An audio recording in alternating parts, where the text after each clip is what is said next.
وَلَوْ نَزَّلْنَا عَلَيْكَ كِتَابًا فِي قِرْطَاسٍ، اے پیغمبر صلی اللہ علیہ وآلہ وسلم، اگر ہم تم پر کاغذ پر لکھی ہوئی کتاب ان کے سامنے اتار دیتے اور یہ کیا کرتے، فَلَمَسُوهُ بِأَيْدِيهِمْ، ٹچ کرتے، چھوتے اپنے ہاتھوں سے اور دیکھتے اپنی آنکھوں سے، چھو کر اس کو محسوس بھی کر لیتے کاغذ پر لکھی ہوئی کتاب کو، تو منکرین یہی کہتے کہ یہ کھلے جادو کے سوا اور کچھ نہیں ہے۔ یعنی آپ دیکھیں اللہ تعالیٰ کہہ رہے ہیں کہ یہ قرآن سے جو منہ موڑ رہے ہیں، ان کے منہ موڑنے کی ریزن یہ نہیں ہے کہ ان کو سمجھ نہیں آئی ہوئی ہے، یہ مستی کر رہے ہیں، یہ شرارت کر رہے ہیں جان بوجھ کر۔ پیچھے ہم آیت 4 میں قرآن سے ان کے اعراض کا تذکرہ پڑھ کر آئے ہیں نا، یہاں سے اب ان کے جو اعتراضات ہیں، مطالبات ہیں، اس کا جواب اللہ تعالیٰ دے رہے ہیں۔ یہاں اصل میں ان آیات میں نبی کریم صلی اللہ علیہ وآلہ وسلم کو تسلی دی جا رہی ہے۔ کیا تسلی دی جا رہی ہے؟ کہ اگر آپ کو یہ پریشانی ہے کہ بھی اللہ تعالیٰ ان کا من مانا معجزہ نازل کر دیں تو شاید یہ لوگ مان لیں گے، ایسی کوئی بات نہیں۔ نہ ماننا تھا، نہ مانے ہیں، نہ مانیں گے، یہ ان کی سائیکی ہے، یہ ان کی نفسیات ہے۔ یہ پھر کوئی نیا بہانہ گھڑ لیں گے، یہ پھر کوئی نئی ریزن اٹھا کے لے آئیں گے۔ ہم یہ بات جان چکے، سمجھ چکے کہ جو مشرکین قریش ہیں ان کے جہاں اور بہت سارے مطالبات تھے، وہاں ہی ایک مطالبہ یہ تھا کہ سارا قرآن ان کے سامنے بیک وقت کیوں نہیں نازل ہو جاتا،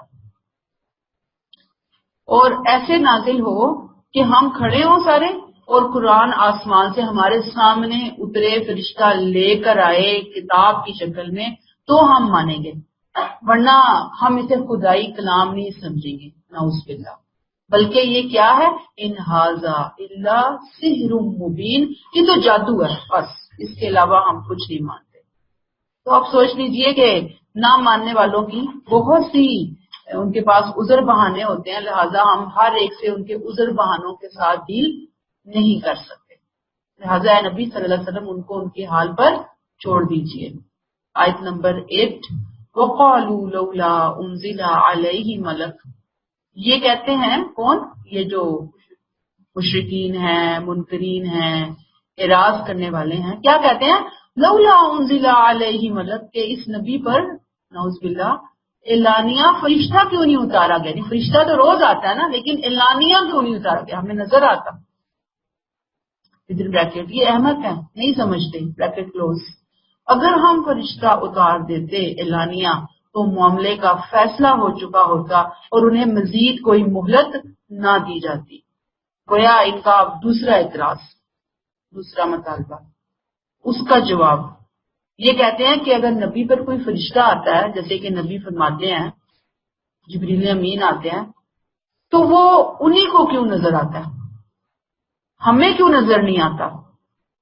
ایسا ہونا چاہیے کہ وہ آئے فرشتہ اور آ کر منادی کرے، وہ پکار کر کے کہ لوگوں یہ اللہ کا نبی ہے، اس کی بات سنو، یہ دیکھو میں اللہ کا پیغام اس کے پاس لے کر آیا ہوں۔ ہم تو چاہتے ہیں کہ ہم خود اس فرشتے کی پکار کو، آواز کو، اس کی پرسنالٹی کو خود دیکھیں، چھوئیں، سنیں۔ یہاں پہ اللہ تعالیٰ نے جواب دے دیا کہ اے ہم کو، اگر تمہارے مطالبے سارے ہی پورے ہونے شروع ہو جائیں کہ فرشتے اعلانیہ اترنا شروع ہو جائیں تو پھر تو عذاب آ جائے گا، پھر عذاب کو آنے سے تم تک کوئی نہیں روک سکتا۔ یہاں پر جو بات سمجھنے کی ہے، دیکھیں آج کل دنیا میں بھی جو بڑے بڑے، آپ نے دیکھا ہوگا وی آئی پی پروٹوکول ہوتا ہے، وی آئی پی پروٹوکول میں آپ نے دیکھا ہوگا ہوٹل پہ جاتی ہوئی گاڑیاں ساتھ میں وہ پورا پروٹوکول کے ساتھ جا رہی ہوتی ہے، وی آئی پی پروٹوکول کے ساتھ اس سے بھی زیادہ یعنی کہ سیکورٹی جو ہے وہ ساتھ ساتھ چل رہی ہوتی ہے، اور وہ سائرن بجاتی ہوئی گاڑیاں جا رہی ہوتی ہیں، پتہ چلتا ہے کوئی شخصیت گزر رہی ہے۔ بالکل وہی نفسیات کہ وہاں پہ بھی لوگ کہتے تھے کہ بڑا اگر کوئی شخص ہے، کوئی اللہ کا نبی ہے، پیغمبر ہے، تو فرشتے آنے چاہیے نا، فرشتے آ کر بتائیں کہ یہ اللہ کا نبی ہے۔ یہاں پہ اصل میں ایک تو نبی کریم صلی اللہ علیہ وسلم کو تسلی دی جا رہی ہے، دوسرا ان کے کان کھولے جا رہے ہیں کہ بھی تم سے پہلے والی قوموں نے اگر مطالبات مانگے اور معجزات مانگے، معجزات دیے گئے اور پھر وہ قوم نہ مانی تو پھر اس کو صفحہ ہستی سے ہی مٹا دیا گیا۔ اب یہ وہی سنت ہے یہاں پر کہ دنیا جو ہے اللہ تعالیٰ نے امتحان کے لیے بنائی ہے. کس چیز کا امتحان ہے؟ انسان کی عقل کا، اس کی سوچ کا، اس کی فکر کا، اس کے ارادے کے امتحان کے لیے اللہ نے دنیا بنائی ہے. اللہ تعالیٰ یہاں پر غیب سے پردے نہیں اٹھاتے. یہ اللہ تعالیٰ کا طریقہ نہیں ہے کہ غیب کو کھول کھول کر لوگوں کے سامنے بیان کر دیں. غیب تو رکھا ہی اس لیے گیا کہ غیب میں ہونے کی وجہ سے لوگوں کا امتحان ہو. چیزیں جب سامنے نظر آنا شروع ہو جائیں، بے نقاب ہو جائیں، حقائق سامنے آ جائیں، تو پھر کسی کا ایمان کوئی فائدہ نہیں پہنچاتا. ایمان کس کا فائدہ پہنچاتا ہے؟ بن دیکھے ایمان، بن دیکھے جان لینا. ایسے کہ جیسے جس کی دعوت قرآن دیتا ہے، مختلف اللہ کی کتابیں دیتی رہی، انبیاء کرام دیتے رہے، نبی کریم صلی اللہ علیہ وسلم دیتے رہے، بس مان لو. اصل حقیقتیں کہاں کھلیں گی؟ دوسری دنیا میں جا کر. یہ دنیا ہے ہی نہیں حقیقتوں کو کھولنے کی جگہ. اس میں تو اپنی عقل اور شعور سے دلائل کو سمجھ کر ایمان لانے کی ضرورت ہے. آیت نمبر 9.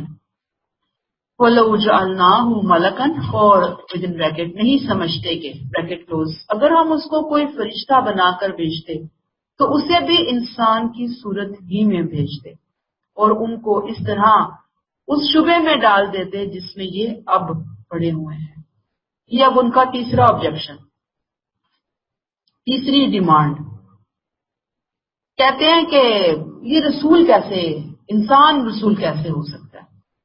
اسے تو کوئی مافوق الفطرت ہستی ہونا چاہیے تھا، کوئی مثلا فرشتہ ٹائپ ہستی ہونا چاہیے تھا. اللہ تعالیٰ نے یہاں پہ بتا دیا کہ اللہ کے لیے فرشتے کو رسول بنا کر اتارنا مشکل نہیں تھا. وہ چاہتے تو اتار دیتے، بلکہ فرشتوں کے پرے اتار دیتے، جھنڈ کی جھنڈ اتار دیتے. اللہ کے لیے مشکل نہیں تھا. اللہ نے فرشتوں کو رسول بنا کر کیوں نہیں اتارا؟ کہ اگر فرشتے رسول ہوتے تو یہ کہتے کہ یہ تو فرشتے ہیں، ہم ان کی طرح کا کیسے عمل کریں، ہم ان کو کیسے فالو کریں. کچھ کہتے ہیں ہمیں ڈر لگتا ہے، کچھ کوئی اور بہانہ کرتے، کچھ کوئی اور بہانہ کرتے. یہ بہانے تو ان کے ختم نہیں ہونے تھے. اور پھر کہتے کہ اللہ تعالیٰ کہتے ہیں کہ ہم ان کو کیا کرتے ہیں، وَلَا لَبَسْنَا عَلَيْهِمْ مَا يَلْبِسُونَ، کہ ہم ایسے ہی ان کو شبے میں ڈال دیتے جیسے یہ آپ پڑے ہوئے ہیں. مطلب یہ کہ یہ جو سادہ لوگ ہیں نا، یہ جو اللہ تعالیٰ نے اس کو اپنی طرف نسبت دی کہ ہم ان کو شبے میں ڈال دیتے جس شبے میں یہ پڑے ہوئے ہیں. کون سے شبے میں پڑے ہوئے ہیں؟ کہ جو سادہ لوگوں کو یہ چکمے دے رہے ہیں کہ نبی کریم صلی اللہ علیہ وسلم نعوذ باللہ اللہ کے رسول نہیں ہیں، یہ من گھڑت چیزیں جو ہے نا وہ پیش کر رہے، چکمے میں ڈال دیا نا انہوں نے اپنے سادہ لوگوں کو. تو اگر فرشتہ آتا تب بھی یہی کرتے. یہ جو ایک پوائنٹ ہے لَبَسْنَا عَلَيْهِمْ، ہم شبے میں ڈال دیتے، تو کیا نعوذ باللہ اللہ نے نعوذ باللہ یہ کنفیوژن کریٹ کی؟ کوسچن اٹھ رہا ہے نا یہاں سے. نہیں، یہ وہی سنت ہدایت اور ضلالت ہے جو سب پیچھے بار بار پڑھ کر آئے کہ یہ اللہ تعالیٰ نے ایک لا بنایا ہوا ہے، ایک میرٹ بنایا ہوا ہے، قانون بنایا ہوا ہے کہ جب لوگ اس لمٹ کو کراس کرتے ہیں، ان لا کو، ان میرٹس کو توڑتے ہیں، تو پھر اللہ تعالیٰ بھی ان کو گمراہی کے گڑھے کی طرف دھکا دے دیتے ہیں. تو یہ نسبت اللہ نے کی کہ چونکہ انہوں نے اپنے ارادے اور اختیار اور عقل سے فائدہ نہیں اٹھایا، آبجیکشن پہ آبجیکشن، عذر بہانے، لہٰذا ہم نے بھی پھر ان کو اسی شک میں پڑنے کے لیے، اسی گند میں گھسنے کے لیے ان کو ہم نے چھوڑ دیا. سمجھ آ گئی؟ لَلَبَسْنَا عَلَيْهِمْ، کنفیوژن نہیں ہے نا، اللہ تعالیٰ نعوذ باللہ کر رہے ہیں، بس اللہ تعالیٰ کلیئر کر رہے ہیں پوائنٹ کو کہ کیسے ہوا یہ معاملہ. آیت 10. وَلَقَدِ اسْتُهْزِئَ بِرُسُلٍ مِّن قَبْلِكَ، حقیقت یہ ہے کہ اے نبی صلی اللہ علیہ وسلم، آپ سے پہلے بھی بہت سے رسولوں کا مذاق اڑایا گیا، مگر ان مذاق اڑانے والوں کو اسی چیز نے گھیرا جس کا وہ مذاق اڑایا کرتے تھے. آیت 5 ذرا سا دھیان میں رکھیے. قریش کو ایک دھمکی دی گئی تھی کہ وہ ایک بہت بڑی حقیقت کا مذاق اڑا رہے ہیں جس کا آنا اٹل ہے، اس کو کوئی نہیں روک سکتا. وہ عنقریب اس کے آثار دیکھ لیں گے جس چیز کا وہ مذاق اڑا رہے ہیں. گویا ان کی نافرمانی، ان کا استہزاء. آیت شروع کے پہلے سورہ بقرہ میں بھی آپ کو اگر یاد ہو کہ یستہزئ بہم، کہ وہ مذاق اڑاتے ہیں اس کو. اللہ تعالیٰ بھی پھر کیا کرتے ہیں, ان کا مذاق اڑاتے ہیں. تم اللہ کا مذاق اڑا رہے ہو, اس کے پیغمبر کا, اس کی کتابوں کا, لو اب مذاق تو تمہارا بنے گا. جب عذاب آئے گا تو مذاق کے رگڑے میں آؤ گے, گھیرے میں آؤ گے, تو پھر تم دیکھ لو گے. تو اللہ تعالیٰ کہتے ہیں کہ صرف اے پیغمبر صلی اللہ علیہ وسلم آپ کا ہی مذاق نہیں اڑایا گیا, آپ سے پہلے والوں کا 99% رسولوں کا مذاق اڑایا گیا ان کی قوموں کی طرف سے. اور جب مذاق اڑایا گیا تو پھر ان قوموں کی تاریخ اور ان کی ہسٹری, جن کو آپ جانتے ہیں اور جن کو آپ نہیں جانتے, عذاب نے اس مذاق کی وجہ سے ان کو اپنے گھیرے میں لے لیا.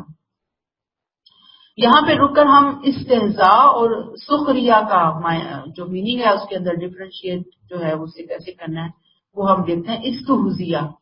استہزیہ استہزاء وہ مذاق جو کسی چیز کو خلاف عقل سمجھ کر اڑایا جاتا ہے. یعنی کون سا مذاق؟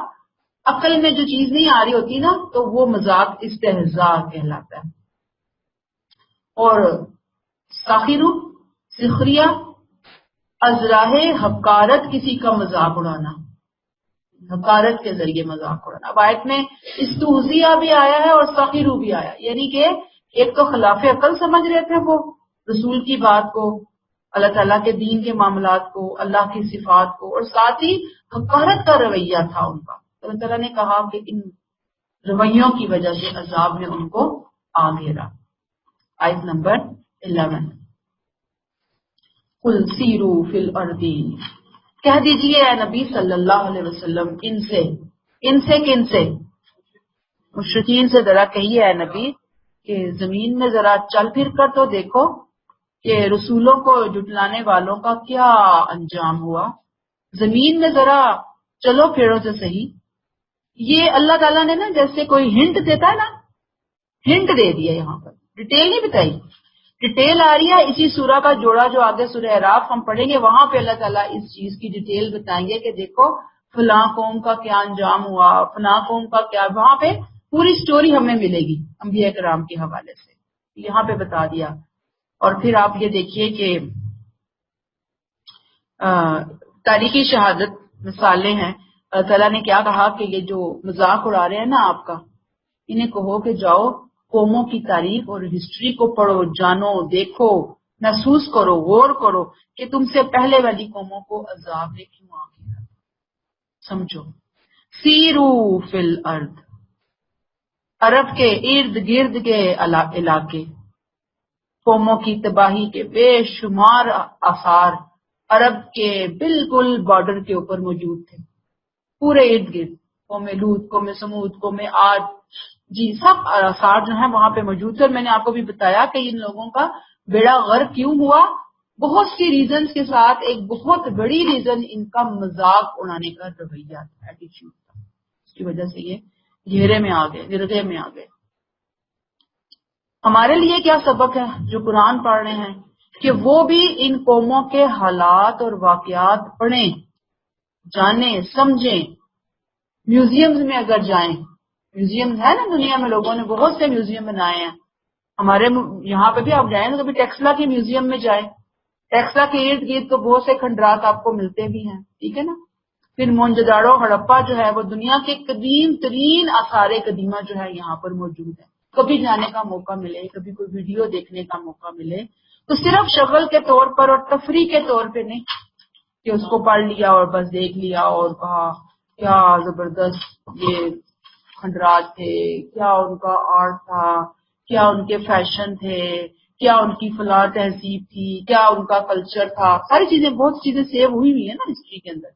صرف واہ واہ کر کے نہیں ہو جانا, بلکہ دیکھنا ہے. کل سیرو فی الارض, زمین میں اگر چلنے پھرنے کا موقع ملتا ہے تو پھر عبرت کی نگاہ سے یہ چلت پھرت ہونی چاہیے. انسان اپنے لیے لیسن حاصل کرے. اب تھوڑا سا میں یہاں پہ رک کر آپ کے لیے ضمنی طور پر اپنے لیے سبق لینے کے حوالے سے, کیونکہ بڑی مشہور ہماری سویلائزیشن ہمارے ہاں سندھ کے اندر موجود ہے, انڈس ویلی کے نام سے مشہور ہے, پوری دنیا میں بہت مشہور ہے وادی سندھ کی تہذیب. اب یہ تہذیب جو ہے نا اس کی جو داستان ہمیں پتہ چلتی ہے وہ ملتی ہے کہ 4,500 سال پرانی یہ تہذیب ہے. کتنے سال؟ 4,500 سال پرانی تہذیب ہے. کبھی نیٹ پہ یوٹیوب پہ جا کر آپ اس کے کھنڈرات ذرا دیکھیں, ٹھیک ہے.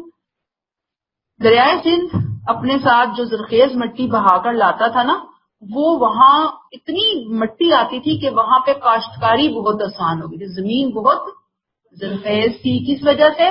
دریائے سندھ کے پانی کی وجہ سے. یہاں پہ دو بڑے شہر تھے، ہڑپا اور موہنجودڑو. ان دونوں کا حکمران ایک ہی تھا، دونوں ایک ہی حکمران کے تحت تھے یہ علاقے. اور کہا یہ جاتا ہے کہ جو حکمران ہوتا تھا وہ ان کا مذہبی لیڈر بھی ہوتا تھا اور سیاسی لیڈر بھی ہوتا تھا. دونوں چیزیں اس کے اندر پائی جاتی تھی. ترقی کے اعتبار سے یہ دونوں شہر 4,500 سال پہلے اپنے وقت کی دیگر ساری تہذیبوں سے سب سے آگے تھے. بہت جدید طرز کے بنے ہوئے شہر تھے. یعنی 4,500 سال پہلے باقاعدہ سڑکیں موجود تھیں جو وہاں پہ کھدائی کے بعد ملی ہیں، سڑکیں ملی ہیں. ٹھیک ہے نا، کھدائیاں بھی ایسے نہیں ہوتی، بڑا انٹرسٹنگ ہوتا ہے اس اعتبار سے کہ جا کے دیکھیں لوگ کتنی زیادہ محنت کرتے ہیں. ایک ایک برش لے کر دنوں بیٹھے ہوئے ہوتے ہیں اس کے اوپر سے مٹی ہٹانے کے لیے کہ کہیں یہ آثار جو ہے نا یہ ضائع نہ ہو جائے. بڑی احتیاط کے ساتھ مٹی جو ہے وہ ہٹائی جا رہی ہوتی. بہت شدید ترین سخت ترین موسموں کے اندر وہاں پہ محنتیں جاری ہوتی ہیں. پانی کی ترسیل کے لیے واٹر سپلائی کا انتظام موجود تھا، یعنی باقاعدہ واٹر سپلائی موجود تھی. پانی کا سیوریج سسٹم موجود تھا باقاعدہ. دونوں شہروں میں کئی ہزار مکانات تھے جو سرخ مٹی کی پکی ہوئی اینٹوں سے بنے ہوئے تھے. یعنی 4,500 سال پہلے پکے مکانات موجود تھے. غربا اور عمرہ، امیروں اور غریبوں کے مکانوں میں واضح فرق تھا. غریبوں کے مکان ایک یا دو کمروں پہ مشتمل ہوتے تھے اور امیروں کے مکانوں کے اندر بڑے بڑے ان کے پورشنز محل نما ہے. باقاعدہ ان کے اندر باتھ روم، باورچی خانے اور باقی فیسلٹیز اویلیبل پائی گئی ہیں آثار کے اندر، کھنڈرات کے اندر. گھروں کے اندر پانی کا انتظام اتنا اچھا تھا کہ اس دور کی قومیں سوچ بھی نہیں سکتی. اس وقت کی قومیں باقاعدہ پائپس ملے ہیں جو زمین کے اندر ڈالے گئے ہیں سڑکوں کے نیچے سے گزار کر. آج ہم سمجھتے ہیں ہم ہی بہت ترقی یافتہ ہے، نہیں، ترقی یافتہ قومیں گزری ہیں. جی، لوگوں کا ذریعہ معاش اناج اور روٹی کی تجارت تھی. زمین کی زرخیزی کی وجہ سے خوب روئی پیدا ہوتی تھی،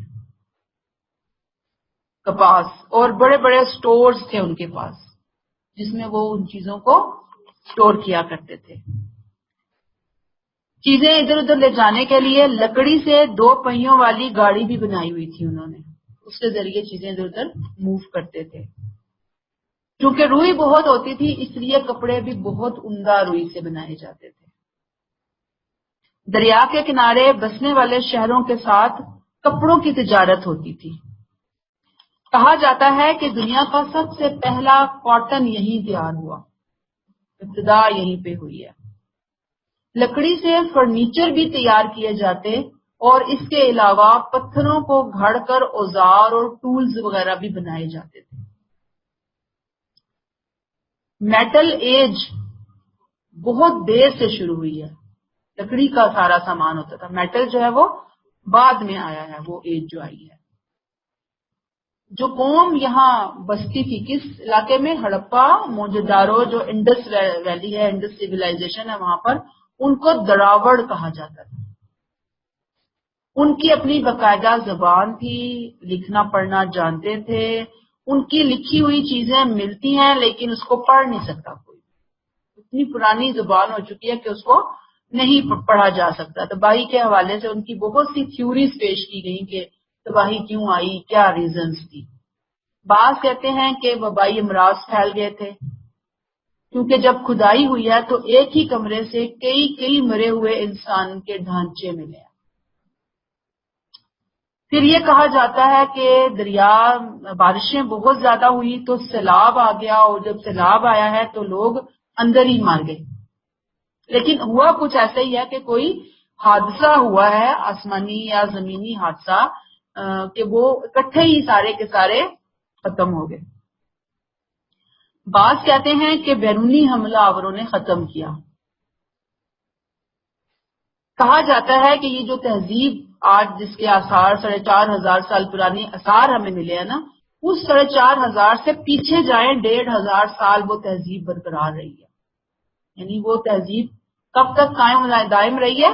1,500 سال بعد.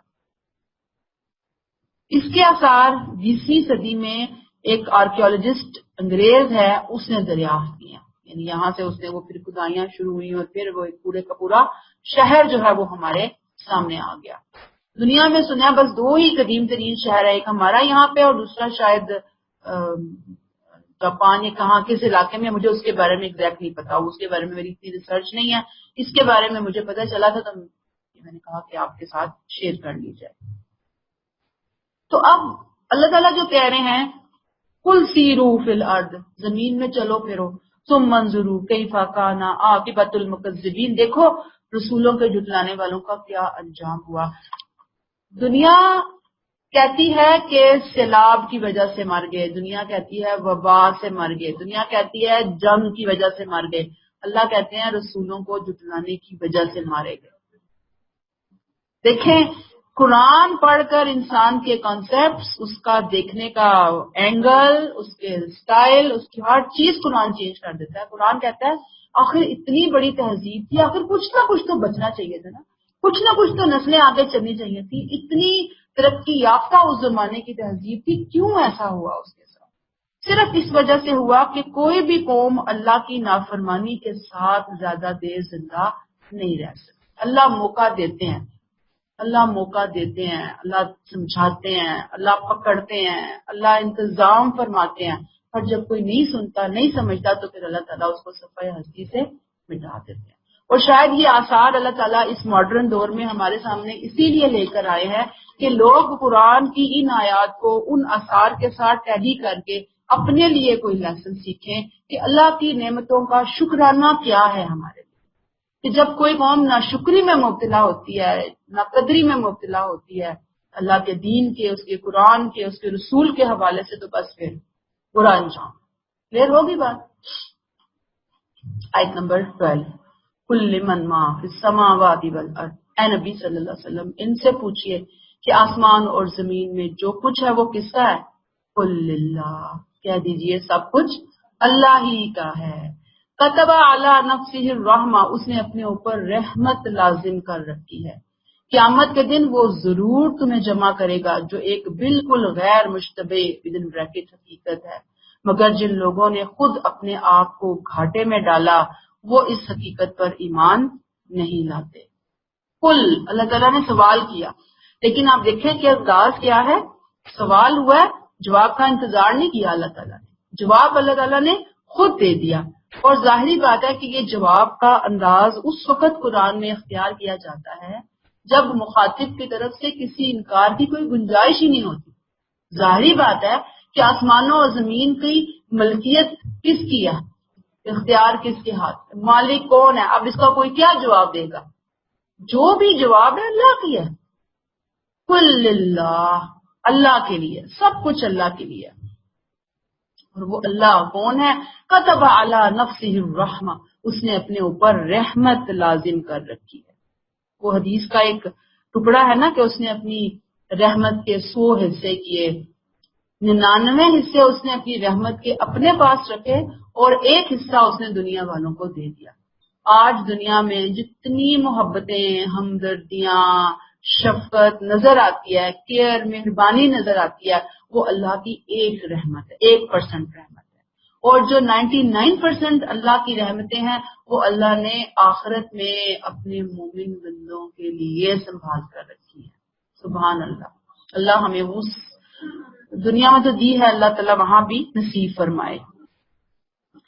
اب آپ دیکھ لیجئے، ہم پڑھتے چلے آ رہے ہیں کہ اللہ تعالیٰ کی جتنی صفات ہیں ان میں صفت رحمت جو ہے وہ سب صفات کے اوپر غالب ہے، نمایاں ہے، حاوی ہے. اللہ کہتے ہیں اس نے لازم کر لیا ہے. اور ظاہری بات ہے کہ جب وہ اس صفت رحمت کو لازم کر کے بیٹھا ہوا ہے تو کوئی اس کے راستے میں رکاوٹ نہیں بن سکتا، کوئی اس کو روک نہیں سکتا رحمت بانٹنے کے حوالے سے، اور اس کی صفت رحمت کا ہی تقاضا ہے لَيَجْمَعَنَّكُمْ إِلَى يَوْمِ الْقِيَامَةِ، قیامت کے دن وہ ضرور تمہیں جمع کرے گا، جو ایک بالکل غیر مشتبہ حقیقت ہے۔ قیامت کا آنا اللہ کی صفت رحمت کا لازمی تقاضا ہے، نتیجہ ہے، رزلٹ ہے۔ کیوں کہ اگر قیامت نہیں آ رہی تو اس کا مطلب کیا ہے؟ نعوذ باللہ نعوذ باللہ، اللہ نے دنیا کو نعوذ باللہ ایک کھیل تماشے کے لیے بنایا ہوا ہے۔ نعوذ باللہ دنیا کا خالق رحیم اور حکیم نہیں ہے؟ نہیں، ایسی بات نہیں ہے۔ نعوذ باللہ اس کے نزدیک نیکی اور بدی دونوں ایک جیسے ہیں، اس کے نزدیک ظلم اور عدل دونوں ایک پلڑے میں رکھ دیے جائیں گے، اس کے نزدیک خیر اور شر دونوں یکساں ہو جائیں گے؟ اللہ تعالیٰ نے یہ دنیا اندھیر نگری نہیں بنائی، بلکہ یہ دنیا اللہ نے اپنی رحمت کے تحت بنائی۔ میں نے آپ کو پہلے ابھی مینشن کر دیا، ایک حصہ دکھایا اللہ نے، رحمت کی جھلک دکھائی ہے، ابھی تو 99 اس نے دکھانے ہیں۔ اس کے لیے لازم تھا کہ وہ ایک ایسا دن لائے جس میں وہ اپنی پوری رحمت کی جھلکی لوگوں کو دکھائے، پوری رحمت کا جو ایک سمجھیں اس کی جو عکس ہے نا، اس کی شخصیت کا، اس کی ذات کا، وہ سامنے لے کر آئے لوگوں۔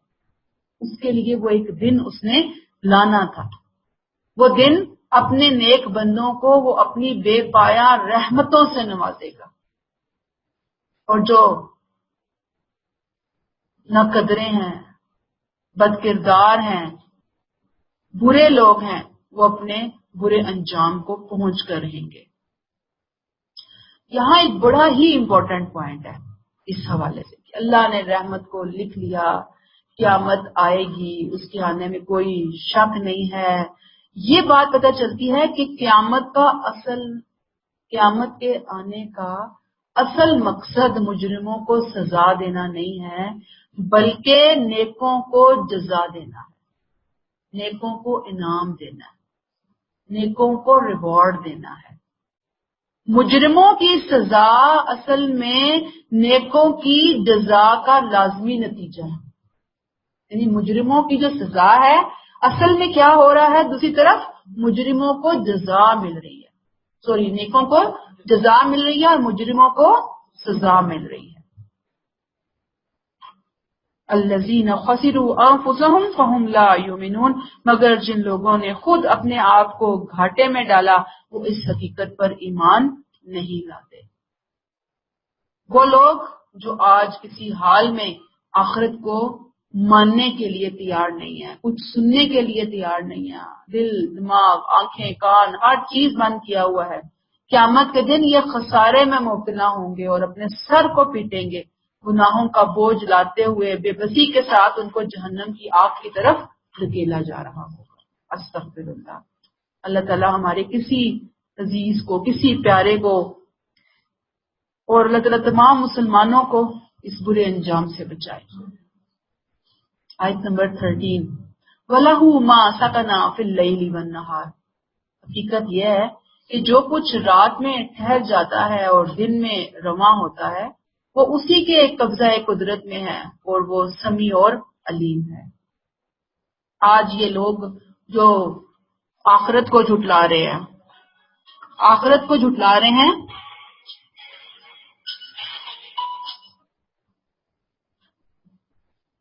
آج یہ لوگ جو آخرت کو جھٹلا رہے ہیں، جھٹلانے کا مقصد کیا ہے؟ اپنی دنیاوی کامیابیوں کی وجہ سے۔ آپ کا اے نبی صلی اللہ علیہ وسلم اور قرآن کا مذاق اڑا رہے ہیں۔ تو ان سے پوچھئے اے نبی صلی اللہ علیہ وسلم کہ یہ زمین اور آسمان کس کے ہیں؟ اسی آیت سے ذہن میں رکھیں نا، تو جب وہ کہیں گے کہ اللہ کے ہیں تو ظاہری بات ہے کہ جب اللہ کے کنٹرول میں ہیں تو پھر یہ لوگ کس بات کے اوپر غرور کر رہے ہیں، کس بات کے اوپر اکڑ رہے ہیں۔ اور پھر ساتھ ہی اللہ تعالیٰ نے اس کی مزید ڈیٹیل یہاں پہ بتا دی کہ یہ لوگ یاد رکھیں کے دن کے اجالوں میں بھی وہی اس کی رحمتیں کار فرما ہے، اور رات کی تاریکیوں میں بھی اسی کے معاملات چل رہے ہیں۔ سب کچھ اللہ کے اختیار میں ہے، سب کچھ اسی کے قبضہ قدرت اور اس کے کنٹرول میں ہے۔ مجال نہیں کہ کوئی چیز اس کی نگاہوں سے اوجھل ہو سکے۔ رات کی تاریکی ہے یا دن کی روشنی، سب اس کے لیے یکساں ہے۔ مطلب کیا ہے کہ اللہ کی قدرت ہر چیز کو حاوی ہے، گھیرے ہوئے ہے، اس کا علم سب کو گھیرے ہوئے ہے۔ رات اور دن میں کوئی چیز اس سے چھپی ہوئی نہیں ہے، کوئی چیز ایسی نہیں ہے کہ جس کے اوپر اس کا کوئی کنٹرول نہ ہو۔ وہ جب چاہے گا ہر جگہ سے سب کو بلائے گا اور اپنے حضور میں اکٹھا کر لے گا۔ آیت نمبر 14، قل اغیر اللہ اتخذ ولیا، کہیے اے نبی صلی اللہ علیہ وسلم ان کو کہ کیا میں آسمان اور زمین کے خالق اللہ کے سوا اور کسی کو اپنا کارساز بنا لوں؟ یعنی پچھلی آیات کو دیکھتے آئے نا، قل سیروا فی الارض سے، پھر آسمان اور زمین کا خالق اللہ ہے، رات اور دن اللہ کے علم میں ہے، اللہ کے کنٹرول میں ہے۔ تو ان سے پوچھئے کہ کیا ایسے اللہ کو چھوڑ کر میں کسی اور کو اپنا کارساز بنا لوں؟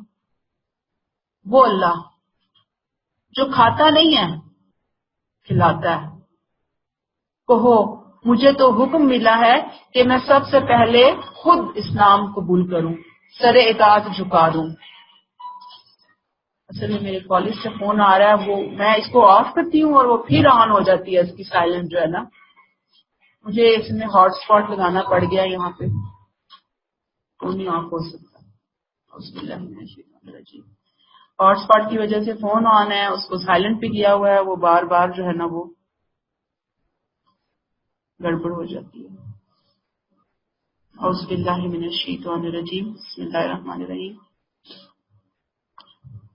کہہ دیجئے مجھے تو حکم ملا ہے کہ میں سب سے پہلے خود سر اطاعت جھکا دوں، اور تاکید کی گئی ہے کہ تم ہرگز مشرکوں میں سے نہ بنو۔ اب جو پہلی باتیں ہم پڑھ کر آئے نا، ان کا لازمی نتیجہ کہ اے نبی ان سے پوچھئے کہ میں تمہارے کہے میں آ کر آسمان اور زمین کے خالق کو چھوڑ دوں، وہ خالق جو رازق بھی ہے، اور تمہارے ان بتوں کو اپنا معبود بنا لوں جو کہ اپنے لیے بھی کچھ نہیں کر سکتے اور دوسروں کے لیے بھی کچھ نہیں کر سکتے، اور تم ان کے سامنے بڑے اپنے حلوے اور مانڈے پیش کرتے ہو ان کو راضی کرنے کے لیے۔ میں ایسا کام کرنا شروع کر دوں؟ میں ایسا کیوں کروں؟ آپ کو پتا ہے نا کہ مشرکین جو نیاز دیتے تھے اور قربانی یا چڑھاوے چڑھاتے تھے اپنے بتوں کے سامنے، ان کا پیچھے کیا ذہن ہوتا تھا کہ یہ ہمارے جو معبود ہیں نا ان کی محبوب غذائیں ہیں، مرغوب غذائیں ہیں نا، اور جن کی خوشبو سے یہ لطف اندوز ہوتے ہیں اور پتہ نہیں کس طرح سے کھا بھی رہے ہوتے ہیں وہاں سے، اللہ ہی بہتر جانے۔ آپ سوچ لیجئے کہ جو ایک اللہ کا بندہ ہوتا ہے نا، وہ اللہ کے نام پر جو کچھ بھی پیش کرتا ہے، لیکن جو کچھ بھی ہم نظر نیاز دیتے ہیں، زکوٰۃ دیتے ہیں، صدقات دیتے ہیں، جو بھی دیتے ہیں، وہ کس کو جاتا ہے؟ اللہ کو تو نہیں جاتا نا، بندوں کو جاتا ہے، لیکن اس طریقے سے جو حقدار بندے ہوتے ہیں ان تک وہ چیز پہنچتی ہے، ٹھیک ہے نا، وہ حقداروں تک پہنچتے ہیں۔ وہ کدھر پہنچا رہے ہیں؟ بتوں کے آگے وہ سڑ گل رہی ہیں چیزیں۔ ہم وہ کوئی کھانا دے رہے ہیں تو کسی انسان کے کام آ رہا ہے نا، کپڑے دے رہے ہیں انسان کے کام آ رہا ہے، پیسے دے رہے ہیں انسان کے کام آ رہا ہے۔ تو بندہ مومن کا سٹائل بالکل ڈیفرنٹ ہوتا ہے، اور جو اللہ کو نہیں مانتے ان کا سٹائل بالکل ڈیفرنٹ ہوتا ہے۔ قل انی امرت ان اکون اول من اسلم، کہہ دیجئے مجھے تو حکم ملا ہے کہ میں سب سے پہلے خود سر اطاعت جھکا دوں۔ یہ کس سے کہا جا رہا ہے؟ نبی کریم صلی اللہ علیہ وسلم ان سے کہہ دیجئے کہ مجھے اللہ نے کیا حکم دیا کہ میں سب سے پہلے سر اطاعت جھکا دوں۔ یاد رکھیے کہ جو لوگوں کو اللہ کی طرف بلانے والے ہوتے ہیں نا، سب سے پہلے وہ خود اللہ کی طرف آتے ہیں۔ یہ نہیں ہوتا کہ دوسروں کو آپ بلاتے رہیں اور خود آپ کھڑے ہو کر انجوائے کرتے رہیں سائڈ پہ، اور بس آپ کہیں کہ چونکہ ہم نے تبلیغ کر دی، بتا دیا، سمجھا دیا، اتنا کافی نہیں۔ جب آپ کسی چیز کی دعوت دوسروں کو دے رہے ہیں تو اپنا عمل سب سے پہلے اس کے مطابق ہونا چاہیے، اور وہی چیز نبی کریم صلی اللہ علیہ وسلم کی زبان مبارک سے کہلوائی گئی ہے۔ وَلَا تَكُونَنَّ مِنَ الْمُشْرِكِينَ، اور تم ہرگز مشرکوں میں سے نہ ہونا، اس لیے کہ شرک اور توحید دو بالکل متضاد چیزیں ہیں، بالکل متضاد چیزیں ہیں، اس میں کوئی میل ہے ہی نہیں ہے۔ اگر تم شرک کرتے ہو تو اس کی ذمہ داری تم پر ہے، مجھ پر اس کی کوئی ذمہ داری نہیں ہے۔ مجھے تو کیا کہا گیا ہے کہ میں توحید کے سامنے سرنڈر کر دوں، سر جھکا دوں۔ آیت 15 قل انی اخاف ان عصیت ربی عذاب یوم عظیم۔ اگلی آیت بھی ساتھ میں لا لیجیے، آیت 16 من یصرف عنہ یومئذ فقد رحمہ۔ حقیقت یہ ہے کہ جو شخص اس دن عذاب سے دور رکھا گیا اس پر اللہ نے یقیناً بڑا ہی رحم کیا، اور یہی کھلی کامیابی ہے۔ کیا کہہ دیجئے کہ اگر میں اپنے پروردگار کی نافرمانی کروں تو ڈرتا ہوں کہ ایک ہولناک دن کے عذاب سے دوچار ہوں گا، اور حقیقت یہ ہے کہ جو شخص اس دن عذاب سے دور رکھا گیا اس پر اللہ نے یقیناً بڑا ہی رحم کیا، اور یہی کھلی کامیابی ہے۔ یعنی مجھے کیا حکم ملا ہے کہ میں سب سے پہلا اسلام لانے والا بنوں، تو میرے لیے یہ کیسے ممکن ہے کہ میں اپنے رب کے اس حکم کی نافرمانی کروں؟ کس حکم کی نافرمانی؟ سب سے پہلے اسلام لاؤں، مجھے سب سے پہلے سرنڈر کرنے کا حکم ملا، مجھے سب سے پہلے توحید کے راستے پر اس توحید کے علم کو اٹھا کر چلنے کا حکم ملا ہے، مجھے تو رہبر بننے کا حکم ملا نا۔ تو یہ کیسے ممکن ہے کہ میں اپنے رب کے حکم کی نافرمانی کروں؟ اور اگر خدا نہ خواستہ میں یہ نافرمانی کروں تو میں اس ہولناک دن کے عذاب سے ڈرتا ہوں کہ جو ہر نافرمانی کرنے والے کو آ کر پکڑ لے گا۔ اور پھر آپ دیکھیے کہ اللہ تعالیٰ نے آپ سب کے ذریعے بتا دیا کہ اصل کامیابی اس دن وہی ہے، اسی پر اللہ نے رحم کیا جو اس دن آگ سے دور رکھا گیا۔ پچھلی آیت کو سنیں، ربی عذاب یوم عظیم من یصرف عنہ یومئذ، جو اس عذاب عظیم سے دور رکھا گیا فقد رحمہ، اسی پر اللہ نے اپنی رحمت کی بھی، ہم نے پیچھے کہا نا کہ اللہ نے اپنے اوپر رحمت کو لازم کر دیا، یہ وہی رحمت کا ایک حصہ ہے، عکس ہے، اس کا نمونہ ہے جو اللہ تعالیٰ نے یہاں پر پیش کیا ہوا ہے۔ اصل میں جو لوگ اس دن کی کامیابی کو بھولے ہوئے نا، وَذَلِكَ الْفَوْزُ الْمُبِينُ، وہ اللہ معاف کرے جب اس دن جائیں گے تو انہیں پتہ چلے گا کہ کتنی بدبختی اور محرومی کا سامان کر کے وہ دنیا سے آئے ہیں۔ استغفر اللہ، اللہ تعالیٰ معاف فرمائے۔ یہاں سے اب آپ دیکھ لیجئے کہ میں یصرف عنہ، ڈرنے کی اصل چیز کیا ہے؟ جہنم کا عذاب عظیم، اور جو اس سے بچ گیا وہ اصل میں بچ گیا، وہ اصل میں کامیاب ہو گیا، اس پر اصل میں اللہ کی رحمت ہوئی ہے، وہ ہے اصل میں اللہ پر جس پر اللہ کی رحمت ہوئی ہے۔ تو ہمارے لیے سبب کیا ہے کہ ہمارے ہاں ایک کانسیپٹ ہے کہ اللہ بڑے غفور الرحیم ہے، جو دل چاہے من چاہے کرتے رہو، اللہ بخش۔ ہم تو امت محمدیہ میں سے ہیں، جو چاہے کر لو، اس کی رحمت ہر چیز پر چھائی ہوئی ہے۔ آپ دیکھیے کہ یہ بھی اس کی رحمت ہے کہ اس نے اپنی رحمت سے اس عذاب عظیم سے دنیا میں ہی خبردار کر دیا، یہ اس کی رحمت ہے۔ ہم رحمت کا الٹا مطلب سمجھ کے بیٹھے ہوئے کہ اس عذاب عظیم سے بچنے کی تو کوشش کوئی نہ کرو، بس اس کی رحمت کے قصے کہانیاں پڑھ پڑھ کے لوریاں دے کر خود کو بس سلاتے رہو، تبکی دیتے رہو خود کو۔ یاد رکھیے اللہ کی رحمت کے بغیر اللہ کے عذاب سے کوئی نہیں بچ سکتا، انسان کے عمل کی کوئی حیثیت نہیں ہے، کوئی ویلیو نہیں ہے۔ نبی کریم صلی اللہ علیہ وسلم سے لوگوں نے پوچھا کہ اے نبی صلی اللہ علیہ وسلم آپ بھی نہیں بچ سکتے؟ تو آپ نے فرمایا کہ اللہ یہ کہ مجھے بھی اللہ اپنی رحمت میں ڈھانپ لے۔ آپ نے فرمایا میں بھی نہیں بچ سکتا، ہاں مجھے اللہ اپنی رحمت میں ڈھانپ لے۔ تو اصل بات وہی میں نے جیسے ابھی آپ کے سامنے رکھی کہ اس دن جو عذاب سے بچا لیا گیا اس پر اصل میں اللہ کی رحمت ہوئی۔ تو اگر دنیا میں اللہ نے آسانیاں دی ہوئی ہیں، فضل کرم سے مہربانیوں سے نوازا ہوا ہے، تو اللہ سے ہمیشہ اس بات کی بھی التجا کی جائے، درخواست کی جائے کوشش کی جائے کہ اللہ تعالیٰ دنیا کی رحمتوں کے ساتھ ساتھ ہمیں آخرت کی بہترین رحمت عطا فرما دینا، ہمارے عزیزوں اور پیاروں کو بھی عطا فرما دینا۔ ایسا نہ ہو کہ ہم دنیا کی بلیسنگز اور چیزوں میں گم ہو جائیں اور اس رحمت سے ہم بالکل غافل ہو جائیں، اس کے لیے کوئی محنت اور تیاری نہ کریں، کیونکہ اصل رحمت وہ ہے جو اس دن عذاب سے بچا لیا گیا۔ آج دنیا کی کامیابیاں، دنیا کے اچھے اچھے معاملات، دنیا کی فتح، دنیا کے انعام، دنیا کی خوشیاں، دنیا کے معاملات یہ کوئی بھی اہمیت نہیں رکھتے۔ اصل چیز کیا ہے؟ آخرت۔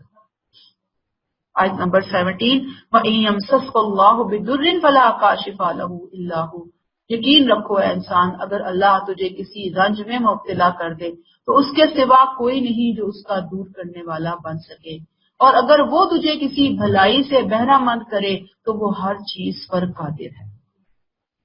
بہت ہی زبردست آیات چل رہی ہے ساری کی ساری توحید کے حوالے سے۔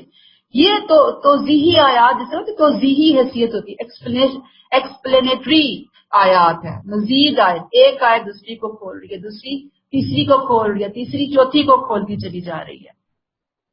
کیا بتایا جا رہا ہے کہ نفع اور نقصان سب کچھ اللہ کے ہاتھ میں ہے۔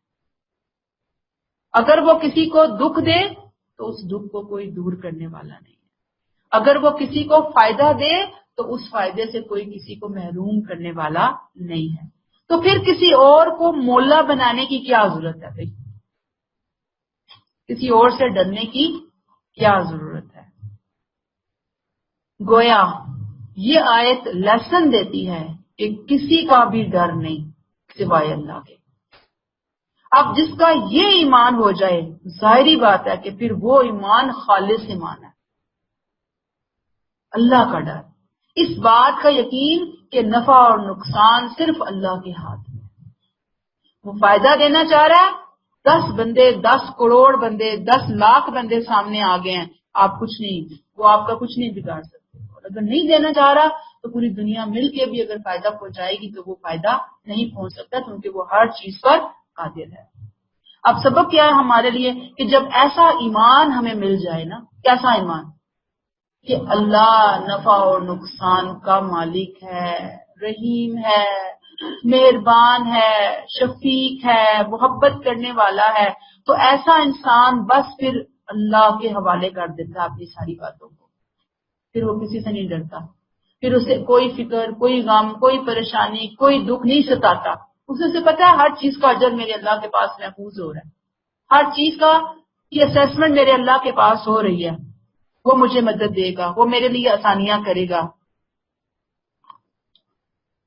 وہ فکروں سے نجات پا لیتا ہے۔ ایک حدیث ہے، اس میں یاد رکھیے، بہت پیاری حدیث ہے کہ تو اللہ کو یاد رکھ، پس تو اسے اپنے سامنے پائے گا۔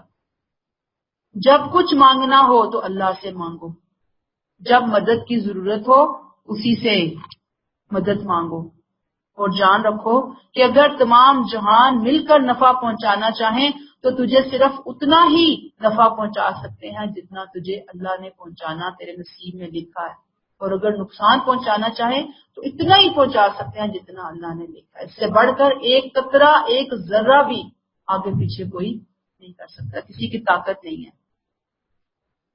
ہم نماز کے بعد دعا بھی پڑھتے ہیں نا، اللہم لا مانع لما اعطیت ولا معطی لما منعت ولا ينفع ذا الجد منک الجد۔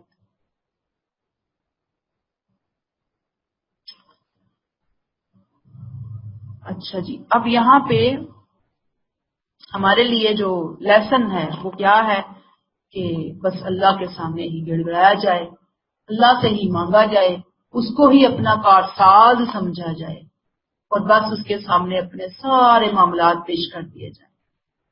ایک آرٹیکل ہے دنیا کی مشکل کے نام سے، سر ابو یحییٰ کا، وہ میں تھوڑا سا آپ کے ساتھ شیئر کروں گی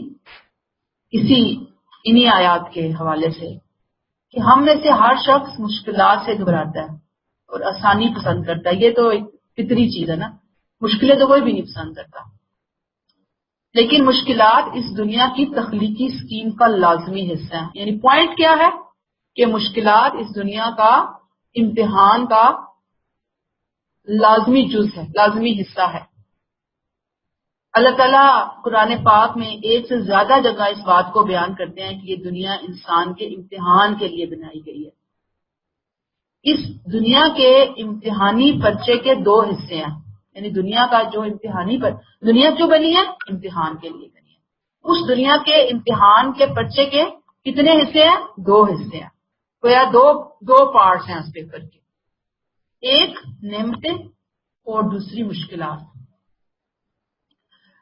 لہذا مشکلات ایسی ہے جیسے جسم اور روح کا تعلق ہے نا، چولی دامن کا ساتھ ہے کہ مشکلات ہیں تو پھر آسانیاں تو مشکلات بھی ہیں. جیسے کہ نا کانٹے ہیں تو پھول بھی ہیں، دکھ ہے تو سکھ بھی ہے، یہ جوڑا ہے نا ہر چیز. تو یہ پیپر کے جو دو حصے ہیں تو دونوں پورشنز ہیں ہر انسان کی زندگی میں. کہیں نعمتیں اور ساتھ میں مشکلات، کہیں پہلے مشکلات اور پھر ساتھ میں نعمتیں ہیں. اب آپ دیکھیے کہ چند چیزیں ایسی ہیں جن سے یہ مشکلات سے بھاگ نہیں سکتا انسان.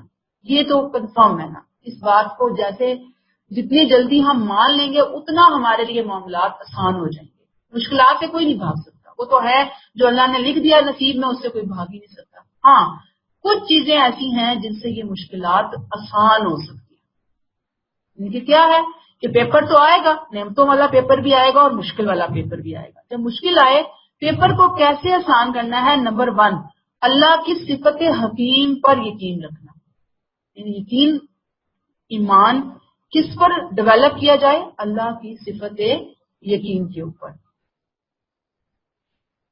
انسان کو یہ یقین ہو کہ زندگی میں جتنی مشکلیں آئی ہیں نا اس کے پیچھے کوئی نہ کوئی وجہ اور حکمت ضرور ہو.